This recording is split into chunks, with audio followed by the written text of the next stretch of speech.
حسبي ربي جل الله ما في قلبي غير الله. اور آج اس نشست میں اللہ تعالیٰ کی عظیم نعمت آنکھ کے متعلق عرض کرنا ہے۔ آنکھ کیا ہے؟ ایک پانی کا قطرہ ہے جس میں اللہ تعالیٰ نے اتنی صلاحیت رکھی ہے کہ یہ نظر آنے والی چیزوں کو دیکھتی ہے اور ان کے رنگوں اور شکلوں میں فرق بھی کر لیتی ہے، اور جن کے پاس یہ نعمت نہیں یقیناً ان کے لیے بہت مشکل ہوتی ہے۔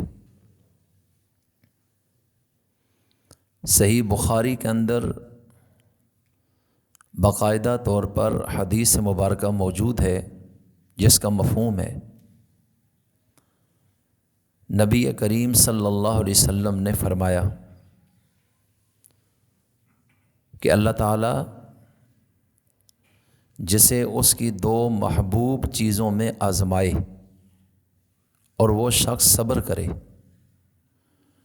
تو ان دو عظیم محبوب چیزوں کے بدلے جب اس نے صبر کیا تو اس صبر کے نتیجے میں اللہ تعالیٰ اس شخص کو جنت عطا کریں گے۔ اور فرمایا ان دو چیزوں سے مراد نبی کریم علیہ السلام دو آنکھیں لے رہے تھے۔ یہ اتنی عظیم نعمت ہے جس کو اللہ تعالیٰ نے یہ نہیں دی اور اس نے صبر کیا تو اللہ تعالیٰ اس کے بدلے اس کو جنت عطا کریں گے۔ دوسری بات، جس طرح کان اور کان کی قوت سماعت اللہ کی نعمت ہے، اس طرح آنکھ اور آنکھ کی بصارت یہ بھی اللہ تعالیٰ کی خاص نعمت ہے۔ ہمیں چونکہ بغیر مانگے یہ چیزیں مل گئیں اس لیے ہم نے کبھی توجہ نہیں کی، اور اللہ تعالیٰ کی عجیب قدرت ہے کہ اس نے انسان کو ایک پانی کے قطرے سے پیدا کیا اور اس موجودہ شکل میں اس کو سب سے خوبصورت سانچے میں ڈالا، اور آنکھ بھی پانی کا ایک قطرہ ہے، اور اس قطرے میں اللہ تعالیٰ نے الگ اپنی قدرت اور کاریگری دکھائی ہے۔ اور اللہ تعالیٰ نے جس کو جو نعمت خود دی ہے، انسان اتنی ترقی کرنے کے بعد بھی اس کا بدل تیار نہیں کر سکا، نعم البدل تو ممکن ہی نہیں۔ اور اگر انسان اپنی جمع پونجی ساری کی ساری خرچ کر دے تو اللہ تعالیٰ کی بنائی ہوئی آنکھ کہیں سے خرید نہیں سکتا۔ قرآن کریم میں اللہ تعالیٰ اس نعمت کا اظہار اس طرح بھی کر رہا ہے، پارہ نمبر 30 میں سورۃ البلد کے اندر، الم نجعل لہ عینین، کہ کیا ہم نے انسان کی دو آنکھیں نہیں بنائیں، ولسانا وشفتین، اور کیا ہم نے انسان کی ایک زبان اور دو ہونٹ نہیں بنائے؟ مطلب یہ ہے کہ ہم ہی نے بنائے، ہمارے بغیر تو یہ کام کوئی نہیں کر سکا۔ تو آج انسان کو جتنا اللہ کا تابعدار ہونا چاہیے اور شکر گزار، تو اس کو اللہ کے غیر کے آگے نہیں جھکنا چاہیے۔ اللہ تعالیٰ کی بے شمار نعمتوں میں سے ایک چھوٹی نعمت آنکھ ہے، اللہ کے مقابلے میں اس کی کوئی حیثیت نہیں۔ انسان کے لیے یہ بہت بڑی چیز ہے۔ اب اس آنکھ سے کچھ چیزیں اس کو دیکھنے کا حکم ہے اور کچھ سے بچنے کا حکم ہے، کیونکہ اللہ فرماتا ہے کہ میں قیامت میں تم سے پوچھوں گا کہ میں نے تمہیں کان، آنکھ اور دل دیا، اس کا استعمال کیسے کیے؟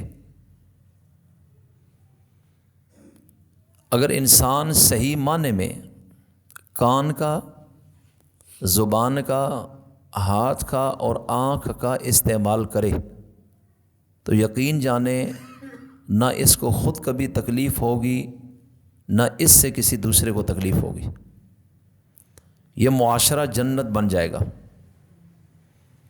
لیکن ہمیں اللہ نے یہ نعمت دی ہے، بتایا ضرور ہے کہ اس کو استعمال کیسے کرنا ہے، لیکن ہم نے اس کو سیکھنے اور سمجھنے کی کوشش نہیں کی، جس وجہ سے یہ دنیا امن کی بجائے فساد اور بدامنی کا گہوارہ بن گئے۔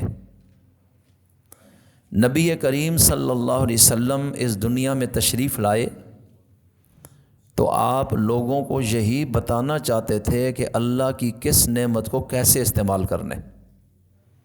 مال دیا ہے تو کہاں استعمال کریں اور کہاں نہیں، مال چاہیے تو کیسے کمانا ہے اور کس کمائی سے بچنا ہے، اور رشتے اللہ نے دنیا میں بنائے ایک آدم اور حوا کی اولاد سے، لیکن کون سی عورتیں نکاح کے ذریعے تمہارے لیے حلال ہیں اور کون سی پکی حرام ہیں، اس کو تم نے سمجھنا ہے۔ زبان ہم نے دی ہے، لیکن یہ تمہیں بتانا ہے کہ اس سے کیا بولنا ہے اور کیا نہیں بولنا۔ آنکھ ہم نے دی اور ہم تمہیں یہ سکھانا چاہتے ہیں کہ اس سے کیا دیکھنا ہے اور کیا نہیں دیکھنا۔ کان ہم نے عطا کیے اور ہم تمہیں رسول اور پیغمبر بھیج کر یہ بتاتے رہیں گے کہ کانوں سے کیا سننا ہے اور کیا نہیں سننا۔ تو اگر آپ غور کریں تو نبیوں کی آمد کا اصل مقصد یہ تھا کہ انسانی مشینری کا استعمال ایسے کریں جس طرح اللہ چاہتا ہے۔ اگر انسان اللہ کی مرضی کے تابع ہو جائے تو اس کو جنت میں جانے سے کوئی نہیں روک سکتا، اور اگر یہ اپنی مرضی چلائے کہ جیسے میں چاہوں گا ایسے ہوگا تو یہ اللہ تعالیٰ سے ایک مقابلہ ہے۔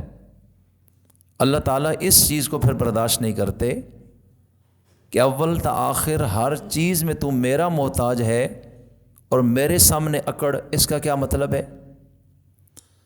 ایک ہوتا ہے کافر جو مانتے ہی نہیں، اور ایک ہے مشرک جو اللہ کا حق اللہ کے غیر کو دے جاتا ہے، یہ اس سے بھی بڑا جرم ہے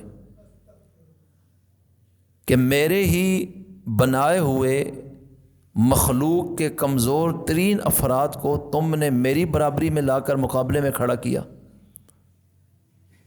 ایک تو یہ تھا کہ اللہ کی مانی نہیں، اللہ کا حق اللہ کو نہیں دیا، یہ ایک جرم ہے۔ لیکن اس سے بڑا جرم یہ کیا کہ اللہ کو تو حق نہیں دیا، لیکن اللہ کا حق اللہ کی مخلوق کو دینے شروع کر دی، یہ اس سے بڑا جرم کر دیا۔ اس لیے قرآن کریم میں فرمایا ان اللہ لا یغفر ان یشرک بہ ویغفر ما دون ذلک لمن یشاء، کہ اللہ تعالیٰ کسی بھی صورت اس شخص کو جو اللہ کے ساتھ شریک ٹھہراتا ہے معاف نہیں کرے گا، اور اس سے نیچے نیچے جتنے بھی گناہ ہیں وہ چاہے تو بخش دے، کیونکہ اس سے ایمان ضائع نہیں ہوتا، اس سے انسان کی ایمانی اور اسلامی کیفیت میں فرق آتا ہے، لیکن بنیاد سے ایمان ضائع نہیں ہوتا۔ لیکن جب یہ کفر کرتا ہے یا شرک تو ایمان کی جڑ کٹ جاتی ہے، یہ شخص اللہ کا باغی بن گیا۔